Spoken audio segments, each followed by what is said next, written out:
Hello friends, एक बार फिर मैं आपके सामने हाज़िर हुआ हूँ। आज हम बात करेंगे पॉलिटिकल साइंस क्लास 11th के चैप्टर नंबर 1, जिसका नाम है संविधान क्यों और कैसे। परिभाषा संविधान, यानी अब हम बात करेंगे पहले संविधान की परिभाषा की। संविधान की परिभाषा क्या है? किसी देश का संविधान उसकी राजनीतिक प्रक्रिया का वह मूलभूत ढांचा निर्धारित करता है जिसके द्वारा उस देश की जनता शासित होती है। मतलब उस देश की जनता पे जिसके द्वारा उस देश को चलाया जा सकता है, उसे हम संविधान कहते हैं। संविधान, जैसे कि आप जानते हो, संविधान किसी राज्य की सरकार के तीनों प्रमुख अंगों यानी कि विधायिका, कार्यपालिका और न्यायपालिका को स्थापित करने का कार्य करता है। अब ये जो संविधान है, इसकी आवश्यकता हमें क्यों है? संविधान की आवश्यकता इसलिए है क्योंकि मनुष्य एक सामाजिक प्राणी है। हम सब एक सामाजिक प्राणी हैं। हम समाज में रहते हैं। समाज में रहने की वजह से, चूँकि समाज में रहते हैं तो सभी विभिन्न प्रकार के समुदाय समाज में रहते हैं और हम समाज में रहकर एक दूसरे के साथ अपना जीवन व्यतीत करते हैं, जिसके कारण समाज में एक सामंजस्य का, एक तालमेल का स्थापित होना बेहद ज़रूरी है। वो जो सामंजस्य, जो तालमेल स्थापित करता है, वो संविधान करता है। क्योंकि संविधान एक ऐसा कायदा कानून है जिससे कि जीवन को सक्षम तरीके से चलाया जा सकता है। अगर संविधान नहीं होगा तो जंगल राज होगा।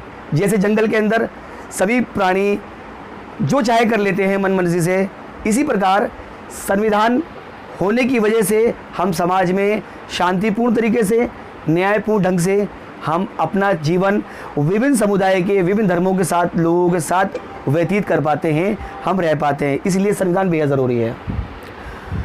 अब बात करते हैं भारतीय संविधान सभा का निर्माण।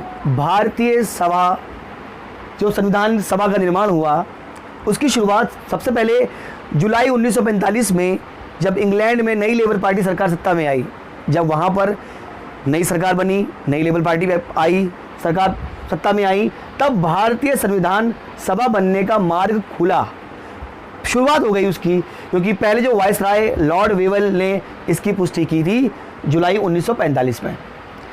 भारत में जो ब्रिटिश प्रांत थे, आप जानते हैं, भारत काफ़ी वर्षों तक अंग्रेज़ों का अधीन रहा है।